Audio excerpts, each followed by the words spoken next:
सूत्रधार कहते हैं, हे श्रद्धालुओं, अब तक आपने राजा, ऋषि और तपस्वियों की कथाएं सुनी, पर माघ मास की महिमा यही समाप्त नहीं होती।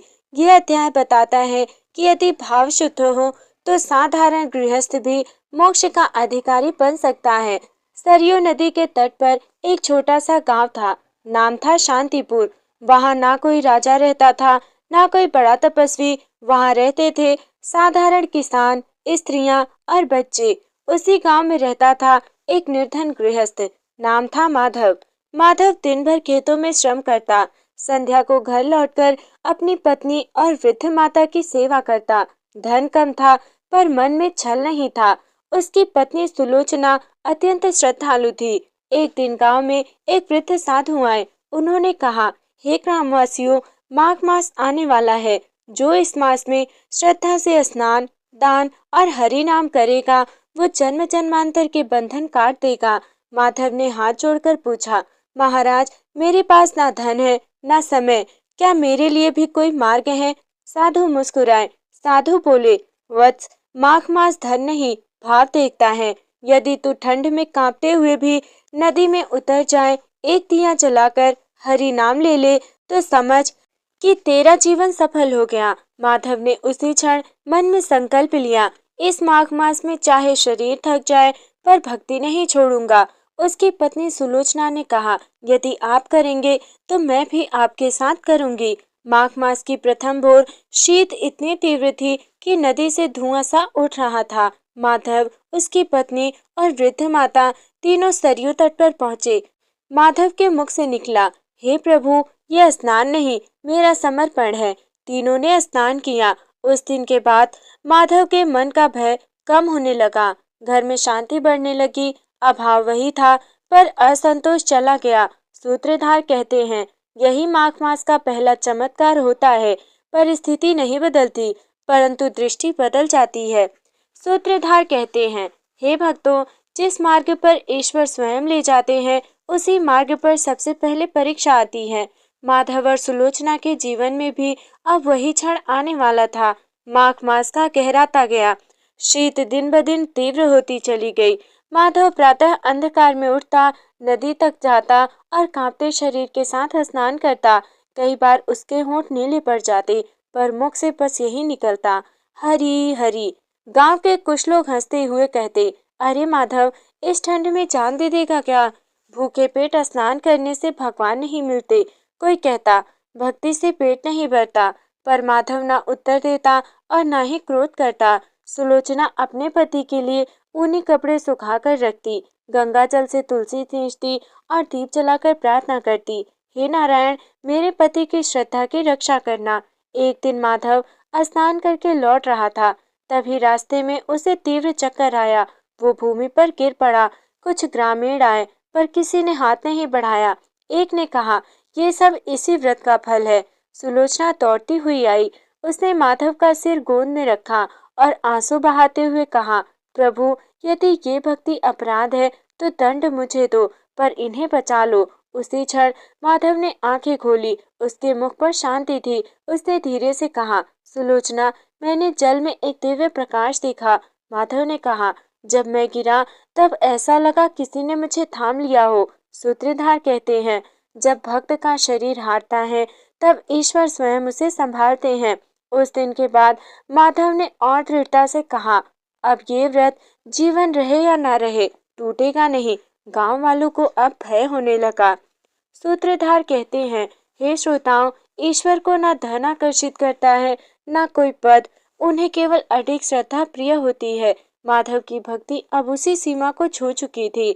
एक और पृथ्वी पर एक निर्धन गृहस्थ शीत में कांपते हुए नित्य स्नान कर रहा था, तो दूसरी ओर देवलोक में चर्चा प्रारंभ हो गई। इंद्र ने कहा, हे देवगण, शांतिपुर ग्राम का एक वो गृहस्थ हमें विचलित कर रहा है। वरुण बोले, उसकी श्रद्धा में कोई स्वार्थ नहीं है।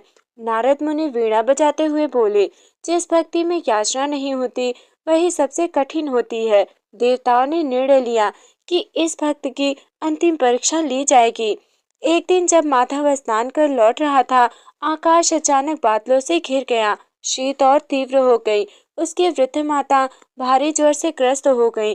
गांव का वैद्य बोला, यदि आज औषधि ना मिली तो प्राण संकट में है। माधव के सामने दो मार्ग थे, माता की सेवा के लिए व्रत तोड़ दे या व्रत रखकर भगवान पर सब छोड़ दे। उसकी आंखों में आंसू थे। वो गंगा तट पर बैठकर बोला, हे प्रभु, माता मेरी जिम्मेदारी है, पर ये व्रत आपकी शरण है।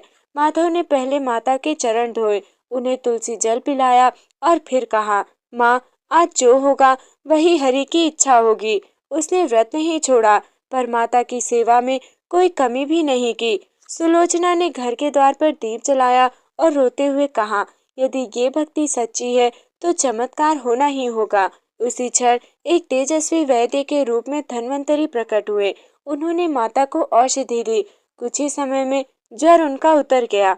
आकाश से स्वर आया, माधव, तुमने सिद्ध कर दिया कि भक्ति कर्तव्य से भागना नहीं, उसे पवित्र बनाना है। गांव वाले स्तब्ध रह गए। सूत्रधार कहते हैं, हे भक्तों, जो दान प्रचार से रहित होता है वही दान परम फल देता है। माधव की भक्ति अब उस अवस्था में पहुंच चुकी थी जहां अहंकार का लोभ भी शेष नहीं रहता।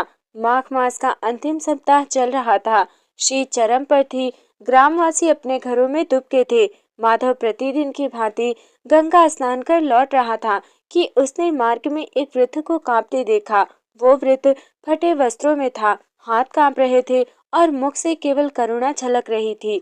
वृद्ध ने धीमे स्वर में कहा, वत्स, आज कुछ खाने को नहीं है। माधव के पास उस दिन केवल एक रोटी और थोड़ा सा तिल था। वो रुक गया। उसके मन में क्षण भर आया, आज मैं स्वयं भी उपवासी हूँ।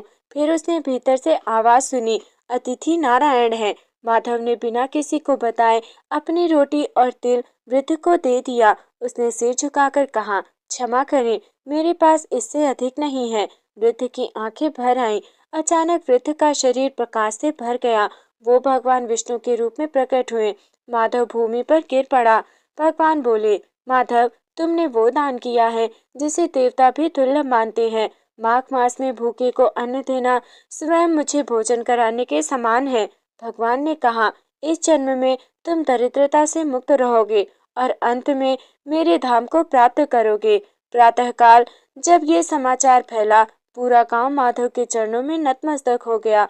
जो हंसते थे आज रो रहे थे। सूत्रधार कहते हैं, भक्ति को मान्यता संसार नहीं, स्वयं ईश्वर देते हैं। सूत्रधार कहते हैं, हे भक्तों, जिसकी भक्ति मौन होती है उसका फल घोषणाओं से कहीं अधिक ऊंचा होता है। माघ मास की पूर्णिमा आ पहुंची। गंगा तट पर शंखनाद हो रहा था। दीपों की पंक्तियां जल रही थी। देवताओं का आगमन सूक्ष्म रूप में हो चुका था। माधव ब्रह्म मुहूर्त में उठ गया। स्नान से पूर्व माधव ने गंगा जी को प्रणाम कर कहा, हे माँ गंगे, यदि मेरे जीवन का कोई पुण्य हो तो वो समस्त जगत के कल्याण में लगे। ये कोई सामान्य प्रार्थना नहीं थी, ये अहंकार की पूर्ण विदाई थी। जैसे ही माधव ने स्नान किया, जल शांत हो गया। आकाश में श्वेत प्रकाश फैला। पुष्प वृष्टि होने लगी। ग्रामवासियों ने देखा, माधव के चारों ओर अद्भुत तेज है। आकाश से 4 दिव्य विमान उतरे। देवदूतों ने कहा, हे पुण्यात्मा, तुम्हारे माघ व्रत, दान और भक्ति पूर्ण हो चुके हैं। उस क्षण भगवान विष्णु पुनः प्रकट हुए। भगवान बोले, माधव, तुमने बिना मांगे सब कुछ अर्पित किया, इसलिए आज मैं तुम्हें वो देता हूँ जो विरलों को मिलता है, सद्गति और मोक्ष। माधव ने गंगा की ओर देखा, भगवान के चरणों में दृष्टि टिकाई और मुस्कुराते हुए अपना शरीर त्याग दिया। ना कोई पीड़ा, ना कोई भय, केवल शांति। उस दिन के बाद गांव में कोई भूखा नहीं सोया। माघ मास में गुप्त दान की परंपरा बनी। माधव की झोपड़ी तीर्थ बन गई। सूत्रधार कहते हैं, माघ मास केवल स्नान का नहीं, त्याग और करुणा का मास है। जो दूसरों के लिए जीता है वही ईश्वर के समीप पहुंचता है। हे भक्तों, आज की ये कथा यही समाप्त होती है, लेकिन इसका संदेश हमारे जीवन में आगे तक चलता है। माघ मास हमें ये सिखाता है कि ईश्वर शब्दों से नहीं, भाव से प्रसन्न होते हैं।